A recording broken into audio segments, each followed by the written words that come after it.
Hello Philippines, good morning. Once again, nandito naman tayo sa Arcastillo. Ito na po, may panibago na naman silang site dito na gi-open, no?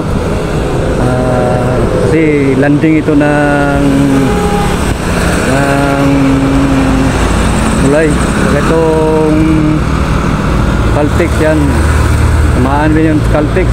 Ito na po itong area nito.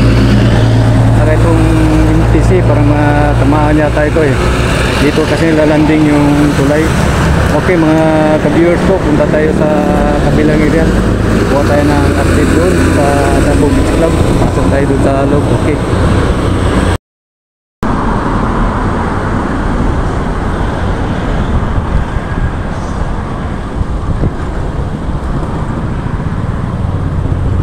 Okay mga ka-viewers ko, wala na pong building dito, nira na kasi dito na naman sila magtrabaho.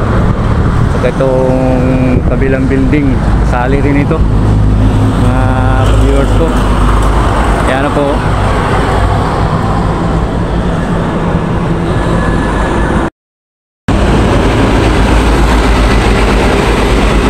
Itong building nito mga ka-viewers ko, ito sali rin ito.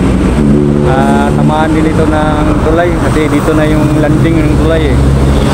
Yan, schedule na ito na demolition.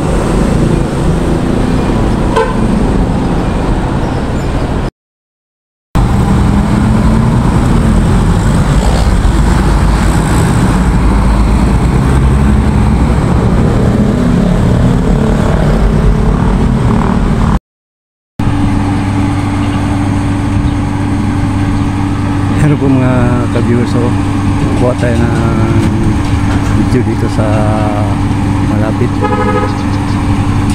Yan po yung trabaho nila mga ka-viewers ko. Ayan, medyo mataas na rin yung trabaho nila.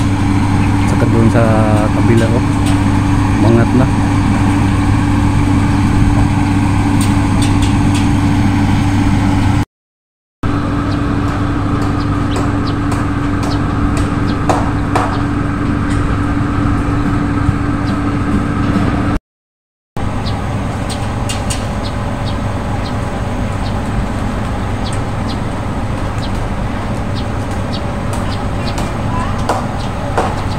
Ito po mga viewers ko,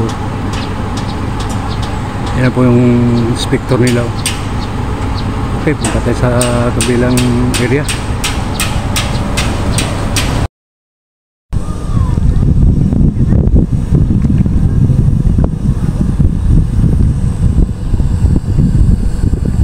Okay, narito na po tayo sa dagat. Ito na po yung sitwasyon dito mga ka-viewers ko. Ayan po,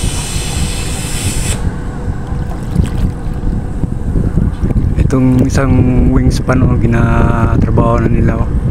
Ayan o, yung mga ka-viewers ko, kasi doon sa dulo dami na silang nabuhusan doon. Yung isang gabi nagbuho sila eh, mga 40 trucks yun eh, dami. Ayan po mga ka-viewers.